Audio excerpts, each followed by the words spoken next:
Talk to Joe on 1850 715 815. And Joe at RTE and 51551 text. Nora, good afternoon. Good afternoon, Joe. Nora, we've got a lot of calls, including your own, following Brian McLaren's contribution, his call to yesterday's programme, about his brother Henry McLaren. People might know this case from the papers this week. He's a 32-year-old man who's now in the Central Mental Hospital. He was found not guilty but insane for the killing of his uncle. And Brian revealed yesterday that on the morning, in other words, a few hours before Henry killed Thomas Dempsey, Henry had been stopped by Gardaí as he headed towards his parents' home to kill them, Brian said, and he had a golf club in his hand. But unfortunately, for whatever reason, the golf club was simply taken off him and he was let go. He went home, got an axe and killed his uncle. Now, Brian was making the point that there was a cry for help to the authorities beforehand, not just the Gardaí, but the institutions.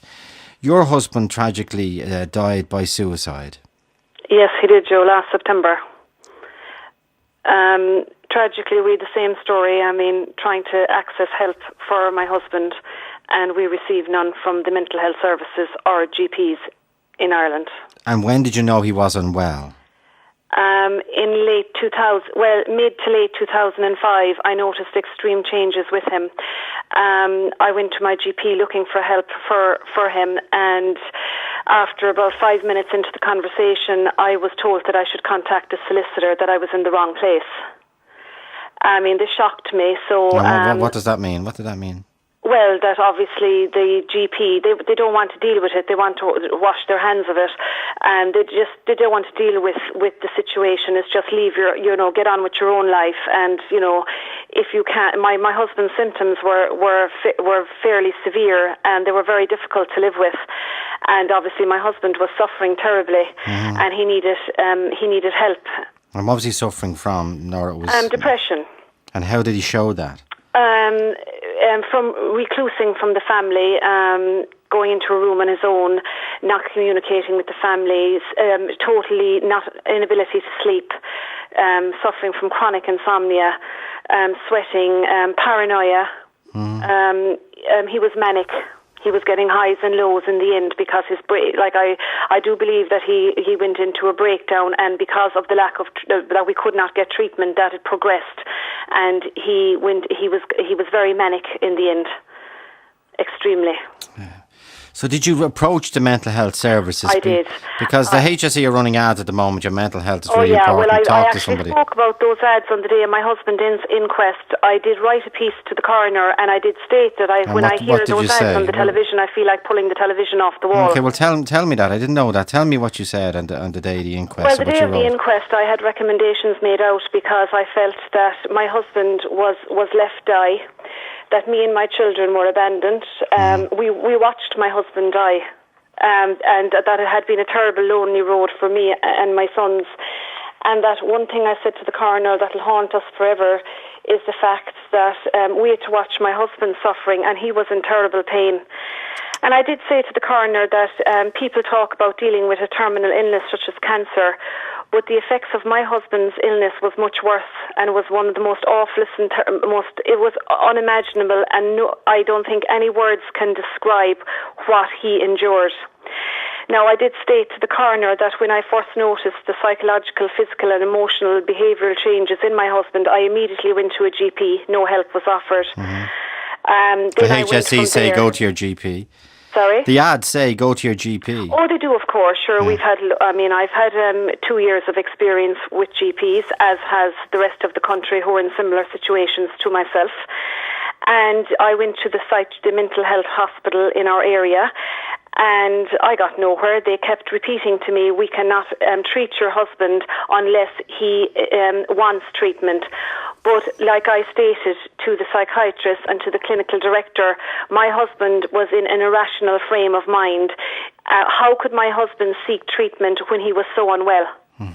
Now, it's like Mark Twain wrote once, you can see clearly if your imagination is out of focus. If you're in such a state of depression, you have no accountability for your actions. Then when you go to the hospital, to the mental health hospital, what they do then, they do nothing. They tell you they can't, that the laws, that with the new Mental Health Act, they cannot commit your husband, which is not true. And then they send you to the Gardaí. So what you're put on, like I said to the coroner, is what I would describe as a roller coaster ride. Mm-hmm. A very sick, twisted, inducing one. And when somebody hops off that ride, somebody is dead. Now, the Gardaí were the only people that did try and help us, I will say that. In fairness, tell us how. Well, I mean, they came to the house at night. They tried to speak with him. They tried to reason with him. And why were they called to the house? Because my husband was manic. What do you mean manic? He was very aggressive when he was high, and very threatening to take his own life and threatening to take the family with him. Oh my God! Yeah, and of course, I mean, it was. You can imagine how traumatic that is for children. And you can imagine how traumatic it was for my husband, who was a sick man, who then felt his family were treating him like a criminal. My husband was not a criminal. My husband was a law-abiding citizen, a very hard worker, a loyal, honest man. Mm-hmm. And to watch your husband and a father being taken away by Gardaí when he should have been assisted by the health professionals in this country. And the Gardaí, in fairness, said, we'll take him to the Garda station for a few hours, try and calm him down. But you see, what the mental health services are doing is they're using the Gardaí, they're using cop-out. They're passing the buck constantly. And the Mental Health Act 2001, they kept repeating this to me on the hospital steps, inside in the hospital, we cannot admit your husband.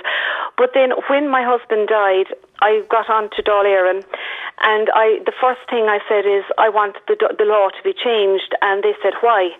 Well, I said, because I couldn't get my husband treatment. My husband was left die because Eve brought in all these laws. Mm-hmm. But then they proceeded to send me the Mental Health Act 2001, and I have read it.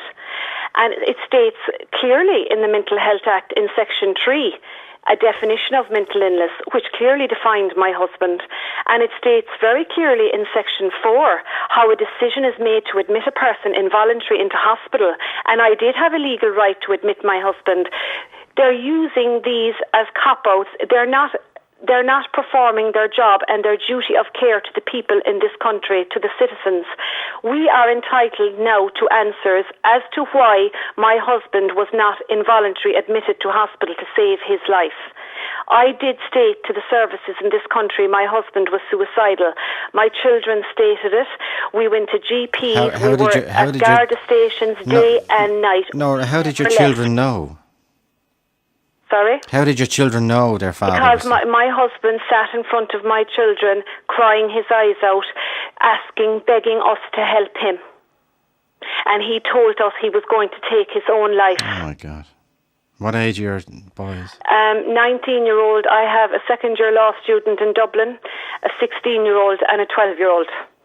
And he told the three of them. Yes, and you can imagine. And this government can stand by and say, my children have to live without their father for the rest of their lives, and stand by and say to me, we are not accountable. Well, I am sorry. Mary Harney is accountable. Brendan Drum is accountable. The HSE is not working. We need a overhaul of the whole system. We need people who are held in these positions accountable. If you or I didn't do our job, Joe, we wouldn't be sitting in our seats. We would be out the door. Now, I have raised my husband's debt in the Dáil 3 times since he died. How did you manage that, Nora? I have been in contact with Dan Neville. He's a TD in Limerick. And has a special interest in and has a special interest in suicide, yes. And a campaigner for years and years. Yes, and he rose my question in December, in February and in March. I have written to Mary Harney. I have requested an independent investigation into my husband's death and an independent review body to be established. Was he ever taken into any hospital? No, they came to see him here in the house, yes. But they told me after that visit, after 15 minutes, they told me that my husband was sound and But that Nora, take me back to that episode where he, and I don't want to pry any more into it. You say what you want to say. No, but when your husband sat down with 3 young boys, 19, 16 and 12, obviously you were a little bit younger at the time, and yourself, and said, he was cried, said, help me, I'm going to kill myself. Yeah. Okay. The next hour or the next day, what did you find yourself doing? Well, that minute I went to his family immediately. Mm-hmm. I mean, I went to the hospital. I went to the GP, of course. So, in other words, you reacted like anyone would react hearing that devastating, catastrophic news from your husband. You went into doing as much as you could, and you got nowhere. Nowhere, tirelessly. I mean, day and night. I spent. But when you said to the professionals, yes, my husband sat down last night and put 3 boys on a couch, and me, and told the 4 of us through tears that I'm going to kill myself. Yes, he did. Did they not think that was serious? Well, obviously not. Did they think he was joking, or this was something from a soap opera or something? Well, as far as I'm concerned, we were treated like dirt. It was like, we'll get rid of her now today. Just sort her out there if you can, and send her on her merry way. Or did they say this happens all the time? No, they just didn't want to know. It does happen all the time all over Ireland. They're giving people the same story. They're not doing their job. I fought tooth and nail. I fought with psychiatrists. I fought with GPs. Day and night to get my children went to Garda stations. They went to social workers. They got nothing. They were left to watch that man die. And look at the effects that have on a child growing up. I mean, look what they have to deal with. I mean, my husband was very, very seriously ill.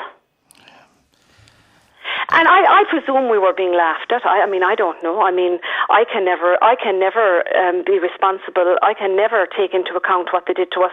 Sometimes I stand in my hall and I say to my sons, did this really happen? Did they really do this to us? And they said yes. And between the duration between that incident, I don't know when that incident took place, where he told. Well, that happened all the time. All the time. So there was a number of episodes. Yes, that happened up until the day he died. That happened up until practically the hours he died. He told you a couple of hours before he died by suicide that the end was near. Yes. And I told the hospital. I told the GPs. I could do no more. I mean, the family didn't want to know. So, I mean, it was out of my hands. His life was hanging. I was the person in control of his life. I was supposed to cure my husband.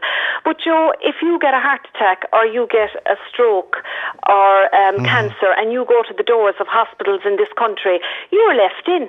Of course. Yeah. And you're taken. If my husband got a heart attack and I went down to my kitchen table and I performed open heart surgery on him, I'd be arrested. If he died, I'd be arrested for murder. But when you go with a mental health problem, you're told, get on with it, deal with it. We're not taking your husband in, but you can mind him and you can look after him. But then when he dies, who's accountable? But obviously, I mean, your nearest and dearest is always going to be blamed. But in my opinion, the health services are accountable and the government in this country. My husband paid 40% tax in the pound until the day he died. My husband was a citizen of this country and he was a handsome 39-year-old family man. He was a father, a provider, an Irishman, a citizen of this country. Hard-working, honest. He contributed to this country since the tender age of 15 with his sweat and toil. He paid his taxes and he was entitled to a health system and he was entitled to help. And so was I and so was my children. And Joe, nobody, I mean, I am not going to give up.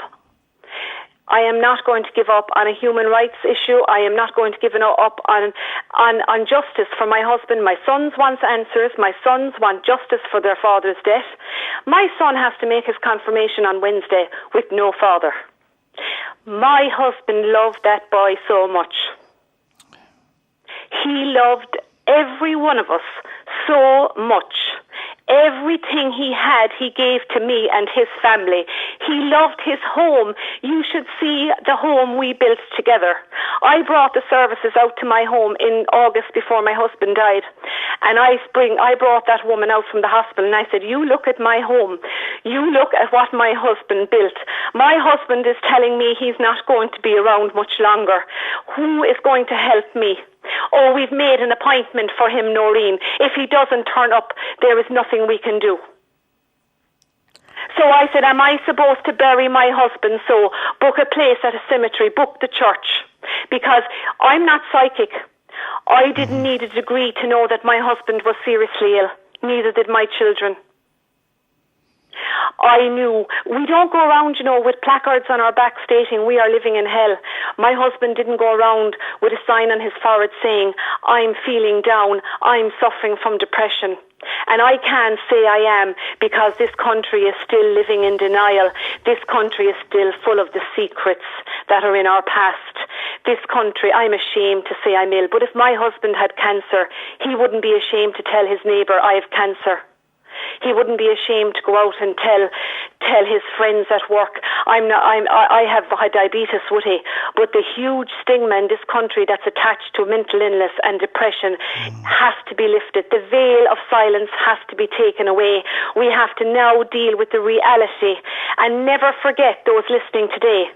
Never judge. Because tonight or in an hour's time or in a moment's time, it could be one of yours. It could be your son, your daughter, your mother, your father, your brother, your sister. Open the pages on the newspaper, turn on your telly and look at the beautiful people that have taken their own lives in this country and wonder why. Why it's so high? Why are these people in such pain that they're taking this step of self-euthanasia? It's the big word that the government have washed their hands of. The politicians don't even want to talk about it. It's the big, huge word called suicide. And Noreen, when you got the phone call, I presume it was a guard, I don't know who told you that your husband had died. I rang the guards looking for my husband, Joe, all morning. I alerted the Gardaí. And I rang my husband over and over again and I said, for God's sake, please answer your phone. I rang the Garda station and I said, the Ban Garda answered me and I said, I don't know whether this is serious or not. I said, but my husband is missing.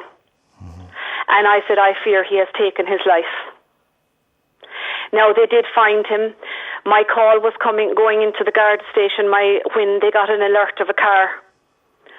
And I said to the Ban Garda, he must be alive because he has turned off his phone and he knows I'm looking for him now. And he knows that, according to the procurator, he thought he was in trouble, with me because he'd caused me so much upset again. Because you must remember, Joe, me and my children had no sleep for a period of 2 years prior to his death. My husband had no sleep for 2 years prior to his death. My husband was suffering with chronic insomnia, which creates mania and creates paranoia and huge mental problems. So the night my husband did take his life at 2:00 in the morning, I said to my son, will we go looking for him? And my God, the poor boy was 16. We were suffering from extreme exhaustion. He said, Ma'am, I can't go out again tonight. And I said, will we ring the guards again? And Ma'am, he said, ring the guards again. He said, Ma'am, please don't. I can't take this anymore. A 16-year-old boy, and I'll tell you, there will be accountability for my husband's death from this government because I will chain myself to the Dáil gates, I've told her. And the people who didn't take my husband for emergency life-saving treatment will have to answer. And my husband was a fine man. He was a sick man, yes. Or who say we're not going to get sick? There's a very fine line there. So his body was taken to hospital but by that stage it was too late, obviously. No, his body hadn't been removed. They were actually just after removing him to take him to the hospital for a post-mortem, yes. But I knew when the Garda car came through the gates, there was a man in the back of the car with fair hair, and the guard said to me afterwards, you obviously presumed it was him. Yes, I said I did. I went running out into the yard around the corner of the house to open the door because I was, to be quite honest, we've had 2 years of this. I went up to him and I was going to say to him, merciful God, what are you doing? But of course it wasn't him, and then I knew instantly when it wasn't him that my husband was dead. But my children knew that this was going to happen. We all knew. We were waiting for the day. And, like, we have a mental health system in this country that closes at 5 o'clock. Oh, they say call the GP, and you'll get quotes from the HSE. Oh, you go to your GP, you go to the mental health hospital, you go back to the GP again. This doesn't work at all. It's not happening. And the reason it's not happening because the GPs are not doing their job, and the mental health hospital is not doing their job. And the reason they're not doing it is because they're not being held accountable. They're a lazy organisation, and they're getting away with it. And until heads roll in this country, there is going to be no change in this country. People now have to stand up for their human rights. If this happened in any other country in the world, the streets would be lined. There'd be pickets everywhere. And Noreen, you say there was the whole stigma in terms of depression. Is there a stigma in terms of suicide? Oh, yes.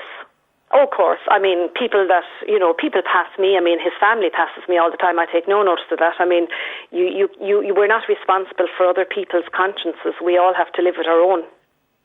I mean, there is huge stigma attached to suicide. People don't, some people that don't ask how you are, I suppose they don't know what to say, but others don't. And was it known widely that he had died by suicide? Oh, yes, in the area, yes. It was known, there was no... Oh, of course, yeah. Okay. Yeah, I mean, it was because we live in a rural part of Ireland. Yeah, that's the way he did die, so... Yeah, it is, and I mean, like I say to my sons, I mean, I tell them never to be ashamed. He must have been in terrible pain. Oh, he was in terrible pain. I mean, absolutely, my husband was suffering so terribly. I tell my sons to use their experience to help others and to never be ashamed, to walk tall with dignity and to follow the path of righteousness and justiceness and to fight for human rights and never turn their back on each other. Thick or thin, if your brother is in help, is in need of help, you go running. And thanks be to God, they haven't rebelled in terrible ways, and they have kept their head and their state of mind. But it hasn't been easy for them in a small rural area, as you can imagine. Noreen, stay there for a sec. Marie is on the line. Marie, you're in a similar situation with your sister, is it? Yes. Hello, Joe. How are you? I just want to say... You're listening to Noreen. Sympathy's there to Noreen. Hello. And it's bringing back, lots of memories to me. We've had trouble, like, with the... GPs and like that, the hospital over the years in our family, with my sister, if she wouldn't be well, and trying to admit her to the hospital was very difficult, and trying to get her the help she needed. And like that, it's a case of, my sister wouldn't realise she wasn't well. And, she needed to be looked after, but because she wouldn't go into the hospital herself, our hands were tied.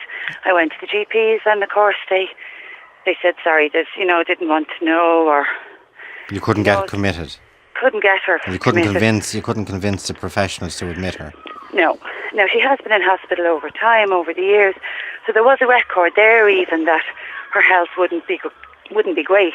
And she suffers from depression as well, does she? Yeah, and manic kind of like that, severe mood swings. Oh God. But it has been very difficult, and I think it's very difficult for people, families, to try and help a member of their family. And like that, the system doesn't make it easy for them. In fact, it makes it very difficult for a family to help somebody. That's what we've found within our family, And how is she now? For years. She's okay now, but she won't deal with the family, and she's alienated from the family.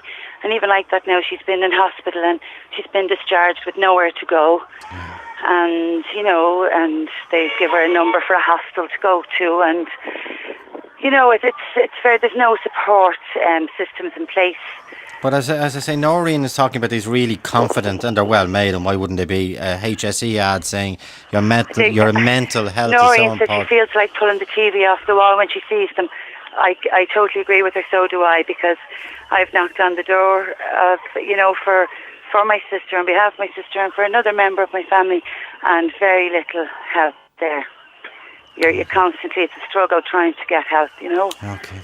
Okay. And simply, Joe, sorry to Noreen, interrupt thanks, there. Marie. I know, Marie, you're running in to grab collect the kids from school. Thanks, Marie. There is actually a system in place, Marie. Joe. The Mental Health Act has been passed by this Dáil in 2001 and implemented in 2006. But what I'm saying is that the mental health services are not implementing it, and the GPs. Well, there seems to be, and we did this before, but there was a different angle on it, but there seems to be reluctance under the new Mental Health Act for Well, the Mental Health Act states clearly you have the right to admit a person if they are a danger to themselves and to others. And then if they are committed, they go before a tribunal of barristers or whatever and a psychiatrist in a couple of weeks. Now, these tribunals, apparently it's a completely different issue. These tribunals, which have to be under the new Mental Health Act, have to be convened when someone is committed, are incredibly expensive. Incredibly expensive. And as one caller said before the programme, I mentioned it earlier, if the money going into these tribunals was going into the mental health services, well, then, but they're not. But stay there for a sec. I want to let Joe in on 1857 15815. Joe Daly. Joe, how are you? Yeah. Oh God, it's a huge issue, Joe. I've been battling this for years myself, you know. And I suppose to come to the issue as regards trying to get somebody in, like my own wife has bipolar, as they call it, depression. And, you know, I suppose things got worse for her 4 years ago because she had a mastectomy, she had breast cancer, you know. And since that, like, she's been back on medication. She was off it for 2 years and reasonably good. That's another issue. But she's got worse since. And I moved to this area now 7 or 8 months ago because I was living up in the other side of the country for 5-6 years. And somebody told me that if my wife became unwell, that I wouldn't get her into the hospital. And I said, why not? Well, it said, just won't take her in.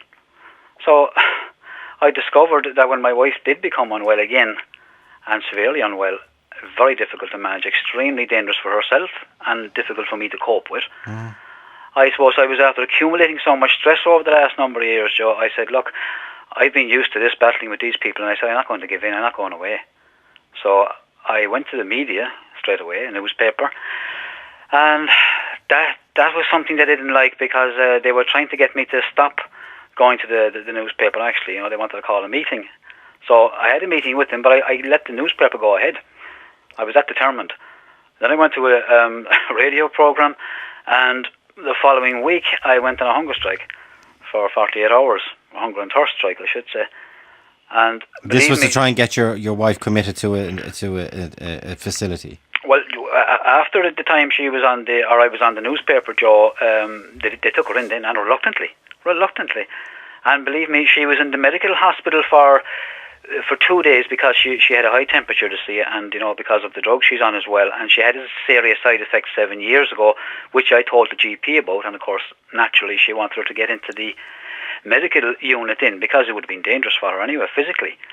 So that was sorted out. It was just a high temperature, a bit of a virus. And the following day, she was very aggressive.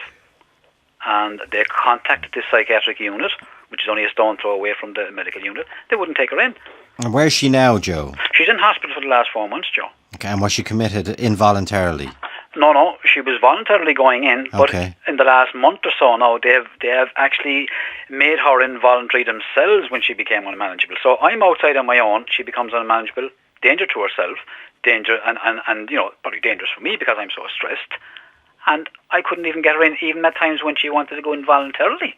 But you have her in now? She's in, yeah. And have these tribunals sat? She's had 2 of them so far now, I think, yeah. And they decide whether to release her or send her home or not, I presume. Is that the way it works? Yeah, well, at the moment, I suppose I'm in a situation which is very difficult for me. It's very emotional because I love my wife and I care about her, even though I was under severe stress, and it was very difficult between us as well, as you can imagine. But at the moment, you see, she's in both of us are in a situation where I can't cope. It became so stressful, I just can't cope, and yet I still want to support her. And they have arrangements. Well, that's difficult as well for to put her into a hospital, to say. Yeah, but the point at the moment is that she did get in, but you're saying you had to you had to run a campaign, basically. Jesus, Joe, I mean, can you believe? Well, I couldn't believe the night before I went on hunger strike. I was saying to myself, God almighty, is this really happening? Am I doing this? I mean, it wasn't something that I relished, you know, out on a public square. in the month of November on a 2-day hunger strike, like. Okay. And I had to go to those lengths, and I would do it again. I mean, I know that there's so much of this going on around the country that we do have to get a lobby group going for change and for real change, decent change. That is a radical overhaul of the whole. We presume, it goes back to what Noreen said, we presume the HSE are doing ads specifically about mental health and the need to go and get help. We presume they're doing I presume the HSE are doing the ads. Exactly. I presume they regard it as being serious on the one hand, but then on the other hand we're hearing these incredible stories. When I was in the media a few months back, that time there was a statement on the radio from the HSE stating that my wife will be taken care of and there's facilities there, and I said, where are they? That there was a team there. There was nothing there. And like going from Billy to Jack to GP to the hospital and back again. So I had to stop it by actually going, as you say, on a campaign. Okay. Joe, I hope things can go as best. Thank you very much. Your wife, Noreen, thanks indeed for your call. But as you say yourself, you're not going to let up. Oh, I'm not, and I've had communications from people all over Ireland who have suffered the same fate. We don't want any more horror stories. So anyone that's interested, to please contact your show, and you will gladly give them out our numbers, my number, and I will speak with them. Okay. If you don't mind. And what I would like to say to people is take heed when people go, I know we have no mental health service in this country, so forget that. We're not going to get in their door. You'd need a chainsaw to break it down. You'd get into Mountjoy easier than getting into a mental health hospital. But if a family member goes to you or a friend worried about somebody, take it on board and take it very seriously, because nobody goes out there saying these things unless they really mean them. Okay. And that really and truly our health system is in a hideous state. It has failed, and we need a militant approach immediately. And what good is this country to us? What good is all the money if we do not have the one basic thing, a health system? Because truly, Joe, the only thing that really matters is our health is our wealth. Okay. Noreen, thanks, and above all, condolences to you and your boys. Thank you very much, Joe, and thanks for airing it. Okay, bye-bye. Thank you, bye-bye. Talk to Joe on 1850 715 815. Talk to Joe on 1850 715 815. And 51551 text. Michael, good afternoon. How are you, Joe? How are you getting on? Good. I was just going to cut straight into you there, because I know you're stuck for time. 10 years ago this month, your whole radio programme just set off a spark there. 10 years ago this month, I had a suicide attempt. Mm-hmm. I was very young at the time, and I was, to cut the long story short, I was pronounced dead on the scene. Okay. And I was brought to various hospitals, and the aftercare service I got, now it wasn't anything private or anything like that, Joe, it was just a normal Joe soap, looking after. And I was in a psychiatric hospital for a fortnight. I was in a coma for a week or a fortnight, then a psychiatric hospital, and then on antidepressants for 2 years after that. And the treatment I got was, second to none. Okay. Second to none. The staff in the hospitals, the Gardaí in relation to my parents, everything brilliant. But the point I was trying to make to you, Joe, was that I didn't do this as a cry for help. I done it insofar as that there was nothing else I had hit the glass ceiling. Yeah. There was no reach out programme at all for young men 10 years ago. Now, I know 10 years ago was 10 years ago, but when you look at it, an awful lot hasn't changed, because the proportion of people... So you're saying it was only after you tried to commit suicide that the services kicked in? Yes, I kicked in.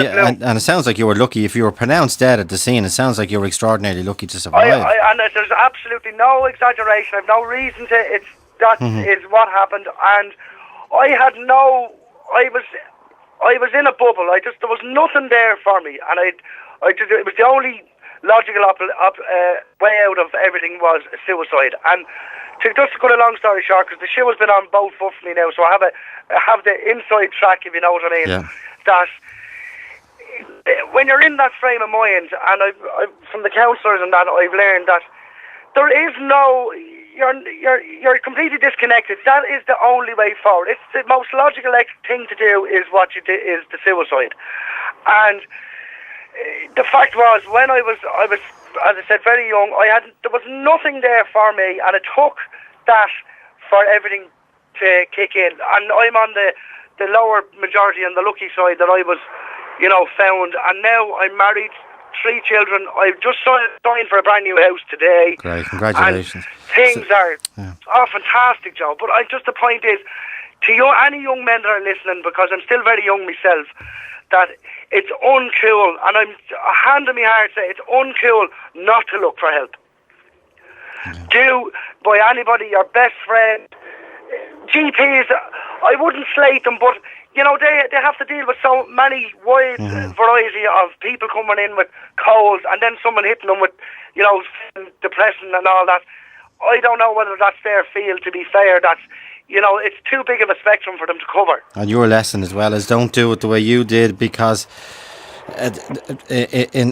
look at you now, the way things have turned around so dramatically and fantastically. So don't do it. Don't do it. Just go and talk to someone. There is more available for you now than there was 10 years ago. And I tell you now, it was. When I look back at it now, I still get, because it's the anniversary this month, I still get upset that, the crap I would have had to inflict on my parents and my siblings and that, and through absolutely zero fault of their own. But I had there was nothing for me, Joe. What could I do? That sort of way. Okay, what could I do? And you got it after the suicide attempt. Okay, thanks, Michael, and safe travelling, and best of luck now with your life, which sounds... Much obliged, Joe, and I love the show. Thank you very much. Okay, thanks, Michael. Angela, good afternoon. Good afternoon, Joe. How are you? You tried to get help. We tried desperately to get help. My son complained of being depressed very shortly after Christmas. Hello? Yeah. And on the Monday of the new year, when everybody would have returned to work, I rang a consultant, because he had been ill before and he had been attending a consultant. Okay. But this consultant that he had been attending was ill at the time and couldn't take him. So I rang a consultant that was attached to St. Lomond's Hospital looking for an appointment for my son, and that would be a private consultant. Right. So his secretary said, because the man was just back after Christmas, that he was busy and she would ring me with an appointment. She didn't ring me that day. And I rang her that evening, and she said she'd ring me the next day. So she didn't ring me the next day, and consequently she never rang me. I have never received a phone call from her. So then my son he got very ill, and I brought him into St. Lomond's Psychiatric Hospital in Mullingar for assessment. And he was brought in there, and he attended the outpatients clinic in Mullingar. And his condition deteriorated. I brought him into every appointment. He also was told that he would need a psychologist. He was waiting for an appointment with a psychologist, and he never got it. He was waiting 7 weeks for an appointment with a psychologist from them, and he never got it. He was told to attend relaxation classes in there. He done that. He did everything he was told. He was desperately trying to get better. Yeah. He was big into sport. He wanted to get back to playing his football. He wanted to get back to work. And he was doing everything in his power. He got very ill, and I brought him. He decided he was going to St. Lomond's Hospital for a night because he couldn't sleep. Right. He said to me before he went in, if I went in, do you think they would put me in with very ill patients? And I said to him, this is the year 2008. Of course they won't put you in with very ill patients. But he went in. So I visited him that night in the recreation room, which was okay. And he rang me the next day and said that he couldn't possibly stay in there. Would I go in for him? So I went in to collect him. And when I went down to the ward and seen where they had kept him for a night, and it was absolutely deplorable. And this only a few weeks ago. This only he died. He died 7 weeks ago today. God. And I swear, Joe, the worst prison in Ireland wouldn't look like that place did. And did he die by suicide? Yeah. When he came out after spending that awful night in that awful place, he said to me, he said, I've done everything now. I've tried everything. And less than 2 weeks later, he died. And I couldn't believe when I saw the place. It was untidy. It was reasonably dirty. There was things thrown all over the place. He was in with very seriously ill patients. They actually gave him nothing. He thought that they would sort of give him something to help him get a good night's sleep. And that was all he was seeking. He just wanted one decent good night's sleep. But instead, he just lay awake, absolutely terrified in there. And I would defy any minister or anybody to go in and spend a night where he spent a night. He didn't want to stay there, obviously. He couldn't, Joe. You couldn't. Nobody could stay in. And where did he reside for the following 2 weeks? At home. Yeah. And he was... And did you get any contact from this consultant you mentioned earlier? No, not the private consultant. To this day, I have not got an appointment. I have not been rang back. I have not been contacted. So, I mean, where the hell do you go? We're members of VHI. I mean, he was a young lad. He was working all his life. We worked all our lives. We paid tax. We paid bloody everything. We pay absolutely extravagant VHI. And where do you go? I mean, this ad does drive me crazy as well. Because, I mean, where do you go? I would have thought a psychiatric hospital would be the place to go. Okay. But the treatment was zero. And after waiting for a psychologist, when I went in after the event, when my son was dead, I was told at that stage that they did have a private psychologist working. But I wasn't told in the beginning. And I had seen the primetime programme. I also asked that if the drugs he was on could have made him suicidal, and I was told yes. But I was never told to watch for that. Yeah. How long had he been unwell generally from mental illness? He was unwell. He told me that he was unwell just after Christmas. So this has all happened very quickly? Very, very, very, very quickly. And what age was he, Angela? 29. Okay. He was 29 on the 16th of February, and he died on the 22nd. And he looked for help, and he tried and tried and tried to get better. Okay. And his weeks were absolutely awful, and he went to hospital. And they done absolutely nothing for him, and it was a terrible, terrible, terrible place for anyone to be put into. Okay. And it's a terrible place for any human being, no matter how ill they are, to be in. In this day and age, it's like something from the 18th century. And, I mean, a couple of years ago when building was booming, there was acres and acres of land attached to St. Loman's Hospital, and it was sold. And I'd like to know, it was sold at an extravagant price for housing, and I'd like to know where the money went. And the people of Ireland and the taxpayers should know where the money went. Okay. Angela, and above all, condolences. It's 7 weeks ago today, as you say, so deepest condolences to you and your family. As such a young man. Thanks again for your call, Angela. Thank you, Joe. Okay. Thank you. Bye-bye. Bye-bye. Bye. Talk to Joe on 1850 715 815. Joe Duffy! Talk to Joe on 1850 715 815. And Joe at RTE.ie. Miles, good afternoon.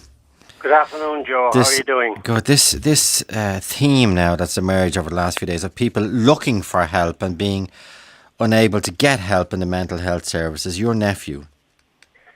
That's right, yeah. Similar story to the previous people there. My heart goes out to them, actually. My brother's son is an adopted boy, and he had problems for many, many years, and he was in and out of hospitals and so forth. But to cut to the chase, I mean, in the long run, they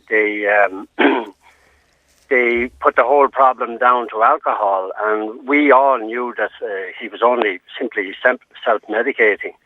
And it kind of culminated in a situation which seems ridiculous, but he actually went to a mental hospital to commit himself, and they wouldn't allow him in. So he went out to the garden and started to take up stones or whatever he could find and chucked them through the windows, hoping, I guess, that they would come out and bring him in. But instead of that, they obviously called the police, and subsequently, successfully, got a barring order against a man that was obviously mentally ill and was crying out for help. It's an incredible situation. So a mental institution got a barring order against someone who was mentally ill? Against a patient. Trying to get in? who was a previous patient, and they always maintained it was alcohol. And, you know, everyone knew that it wasn't just simply alcohol. Certainly there was alcohol. But the alcohol was symptomatic, you say, of his underlying illness. Absolutely.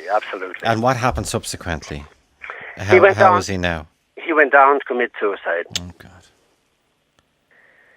So that was the result of the help he got from the mental health organisation. And like that good lady, every time I see that advertisement on TV, it's a joke. It's a joke, Joe.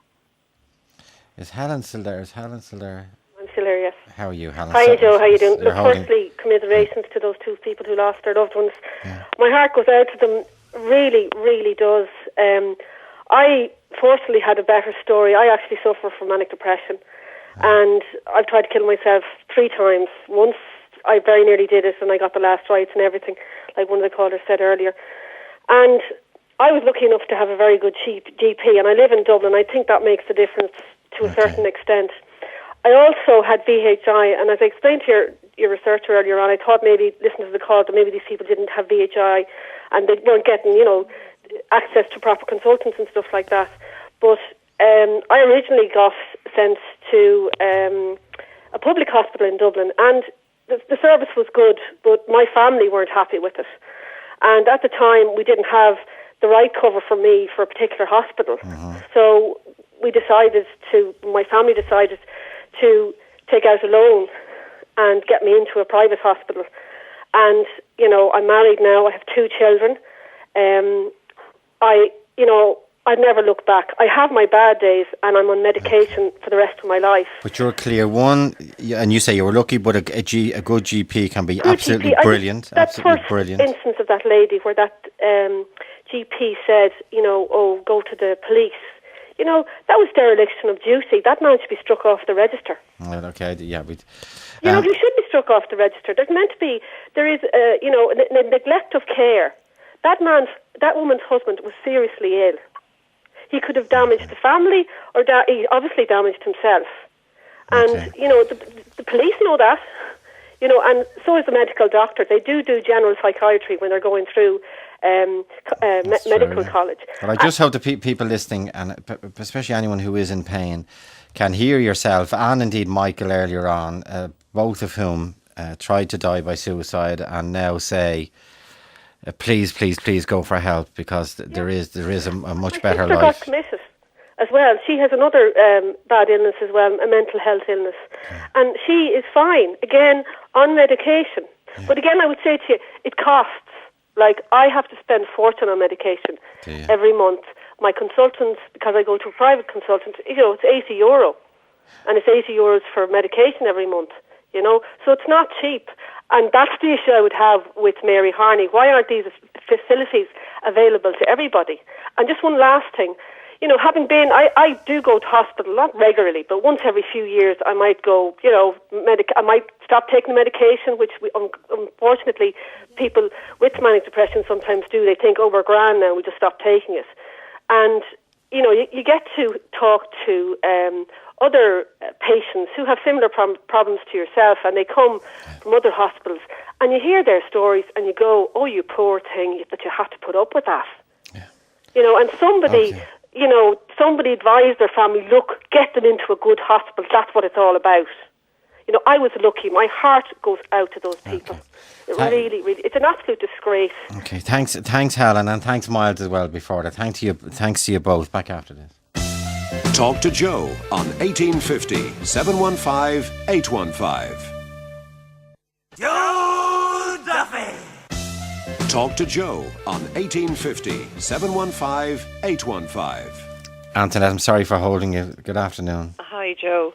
I rang yesterday actually just to empathise with the brother of Henry McLaren. Yeah. That was Brian who phoned, Brian who had phoned. And I just want to convey my condolences and sympathies with those that have been on already today. And my situation is that I have a son who suffers with schizophrenia. And at the moment, we fear for him because we feel that he's actually suicidal at the moment. Now, he's been in and out of hospital. And unlike some of your other callers, he is in a situation where they do admit him when he comes up to when he arrives at the hospital. We make a phone call ahead of him arriving, and they do take him in. And I have to say his team of doctors are very good. And when he's let out, are you consulted? When he's let out, we're usually, yes, well, he'll actually usually make the telephone call to say he's been let out. And then one of his doctors will ring to say that they are letting him out. They would prefer to hold on to him for much longer, but he insists that he's ready to go out again. Now, the whole situation is, like one of the callers had said earlier on, he's not always in the right mental state of mind to make that decision. And we often feel that we should be allowed to make the decision to insist that he's kept there. He goes back to a hostel. We can't cope with him anymore at home. He's so difficult. Now, this lad is a gentle giant. He's 6'3". He's 27 years of age, almost 28. He's a gentle giant, but he is so difficult to live with that we have all been on the verge of being probably nearly admitted into. And do you think, even after what you said briefly, because I'm over time, do you think he's been let down by the services? Absolutely. There's no intervention, proper intervention backup system. He is waiting to be assessed to go into a long-term rehabilitation unit and is waiting months for that, and we still haven't even got the assessment for that. This is going on 8 years. Okay. Well, I'm sorry I have to finish on that, Antonetta, but I'm over time. Thanks indeed, and kind regards. Loads more on that. Cara O'Hare is the BA, is on sound. BA is Neil Doherty, researchers Emma Laffin and Annette Egan, and today's series producer Margaret Curley, and Derek Mooney is next. Good afternoon. 1850 715 815 stays open until 3:15 p.m. or email joe@rte.ie.